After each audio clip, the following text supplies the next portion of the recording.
حضرت علی المرتضیٰ نے ایک اور بات ارشاد فرمائی، فرمانے لگے اس بندے کو مبارک ہو جس کو زیادہ لوگ جانتے نہیں، جو زیادہ مشہور نہیں، جو شہرت کا خواہش مند نہیں، جو ریاکار نہیں، اسے مبارک ہو جو اخلاص کے ساتھ کونوں میں چھپ کے اپنے رب کی عبادت کرنے والا ہے، اسے مبارک ہو جو بچتا ہے شہرت والی جگہوں سے، اسے مبارک ہو۔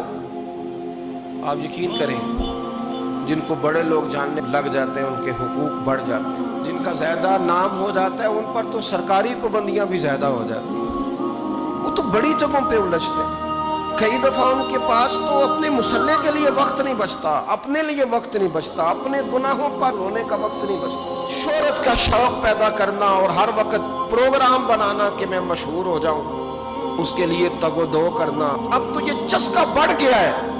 او مولا علی سے پیار کرنے والوں سنو، حضرت علی فرماتے ہیں اسے مبارک ہو، اسے مبارک ہو جو زیادہ مشہور نہیں، اسے مبارک ہو۔ اس لیے کہ میرے نبی پاک علیہ السلام نے فرمایا جس نے دنیا میں شہرت کا لباس پہنا، اللہ قیامت میں اسے ذلت کا لباس پہنائے گا۔ بچے بچے چھپے اٹھو بلے آ چلو تھے بسیے جتھے وستے نہیں سارے انے، نہ کوئی ساڈی ذات پچھانے نہ کوئی سانو منے۔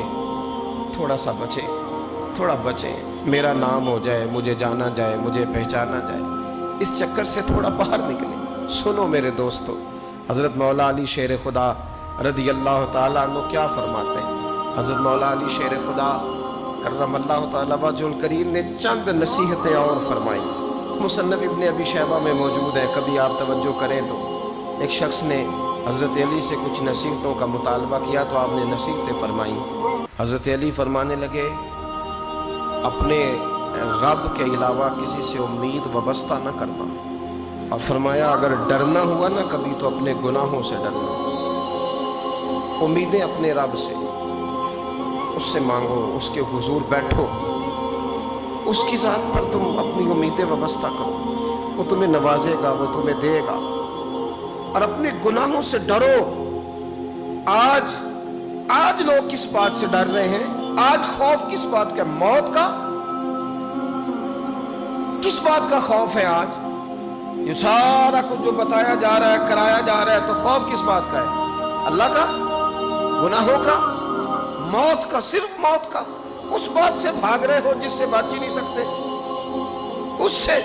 کاش جس دھڑلے سے لوگ موت سے ڈرتے ہیں اتنا اپنے گناہوں سے بھی ڈرتے ہیں۔ حضرت علی فرمایا کرتے تھے تجھے جو چیز تباہ کرے گی وہ تیرے گناہ ہیں، ڈر اپنے گناہوں سے، ڈر اپنی غلطیوں سے۔ اور انسان کا گناہ اسے کمزور کرتا ہے، اس کی نیکی اسے طاقتور کرتی ہے۔ مولا کائنات نے ہمیں درس دیا پیار کرنے والوں کو کہ اپنے گناہوں پر غور کر کے ان سے ڈرو۔ اپنی زندگی پیچھے پلٹ کے دیکھو نا، کتنی شامیں گناہوں میں گزری اور کتنے دن دھوکے میں گزرے، کتنے اندھیرے تھے جن میں جرم ہو گئے، اور کتنے اجالے تھے جن میں فراڈ کر دیے گئے۔ اپنے گناہوں سے ڈرو۔ پھر حضرت مولا علی شیر خدا کرم اللہ تعالی وجہ الکریم ارشاد فرمانے لگے جو کسی کے بارے میں تم جانتے نہیں نا وہ تلاش کرنے سے حیا کرنا، کسی کے عیبوں کو ٹٹولنے سے ذرا شرم کرنا۔ لفظ دیکھنا کیا معنی ہے؟ فرمایا تیرے اپنے اندر اتنے پاپ ہیں، حیا کر۔ برے بندے نو میں لبن ٹریا جگ تے ملیا نہ کوئی، اپنے اندر چاہتی پائی تے میں تھو برا نہ کوئی۔ اور پھر حضرت علی فرمانے لگے جس بات کا تجھے پتہ نہ ہو، اگر تو بڑا عالم ہے تو پھر کہہ دے واللہ عالم، اللہ ہی بہتر جانتا ہے۔ جس کا پتہ نہ ہو وہ بات کبھی بیان نہ کر، غلطی میں نہ الجھ۔